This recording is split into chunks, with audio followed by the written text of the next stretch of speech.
This movie looks at working or setting up a pre-flight profile. Now, what you might notice, I just recently had my links panel up, but I've closed it, and of course it's disappeared from here.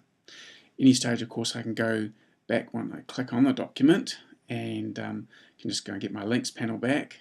I can drag it back into this link, or if I just bring it back here and just close it, and I want it to come back in here, I can also, in this case, printing and proofing, or in fact any mode that you're in, you can just go down here and just reset, and it will bring everything back in according to what those presets for your setup was, including your own setups, if that's saved to your own system within InDesign.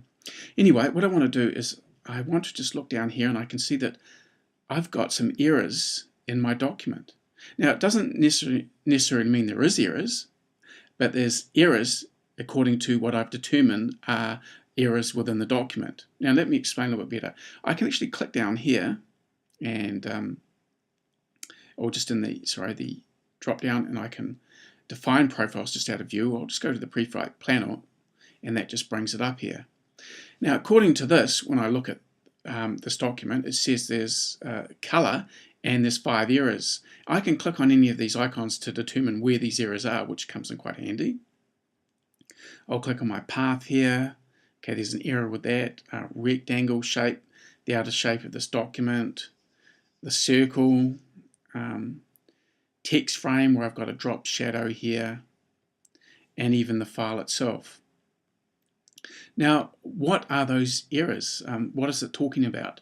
Well, I've defined these errors simply, for example, I've got them under my profile here. Okay, so let's go back in here, and I'm just going to go define the profile. According to this my profile, if I look down onto my color setup here, what I'm saying is basically this is the color profiles that are not allowed. In this case, it's a print document, and it says CMYK plates, essentially, or cyan and magenta and yellow in this case. And it's saying it's not allowed, so it's coming up with an error, and there's 5 errors on that page. If I just go back to a basic profile here, and I'll go OK, and in fact, if I turn that off actually, and if we look down here, or pre-flight's off, just need to go and change back to my other profile. My profile, you see there's 5 errors. Basic profile, no errors. Simply because there's no profile actually set in it. But let's go and just have a look at how you set this up. And really, when you're working on a job, this can really help you a lot, and it also gives you a bit of a pre-flight output, particularly when we test the file as we're going through the document. Okay, so what I'm going to do is I'm just going to go and define a profile here, just to show you how to set this up. And let's go and make our own profile. So what I'm going to do is I'm going to click on plus here, and I'm going to call it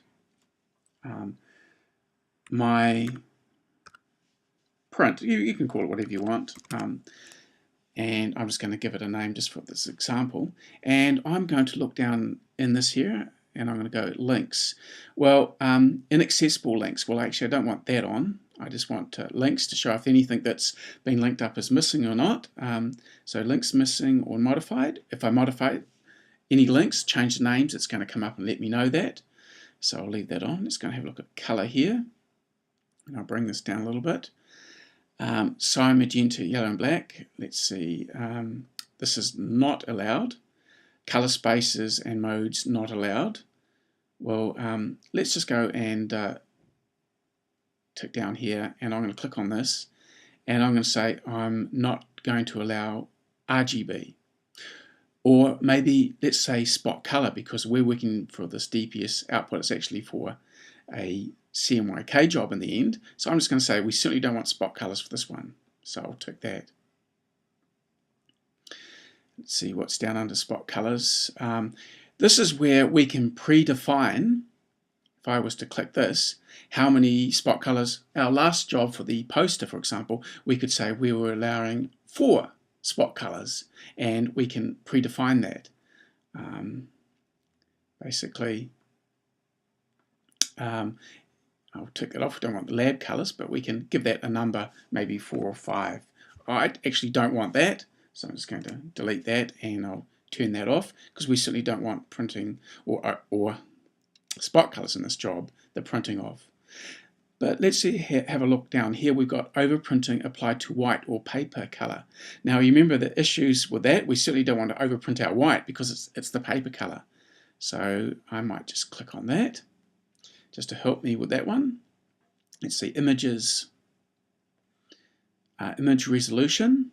I'm going to click on image resolution here, and I'm going to say, well, just like in that last file, you know how we scaled things up or scaled it down in the example that I had there.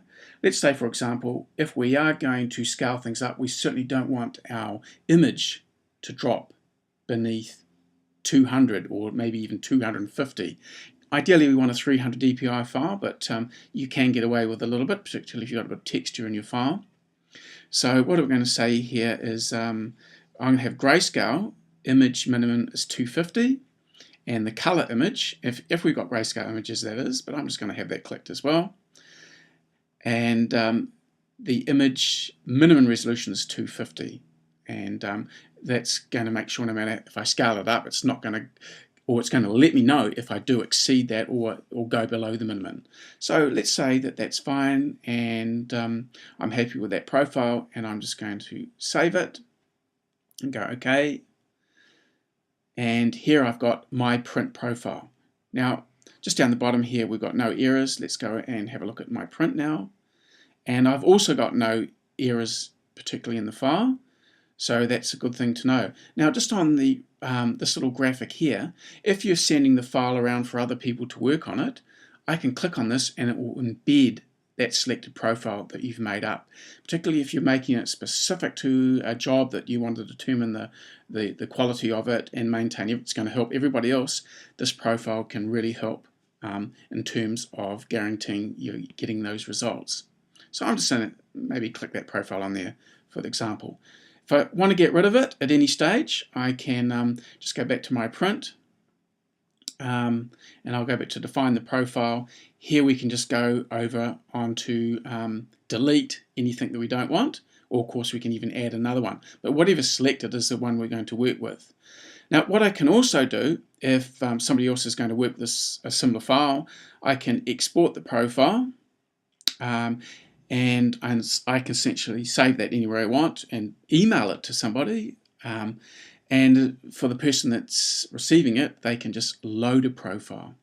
And this is just embedding it like what we've just done before, so it stays with that document if we send the document on.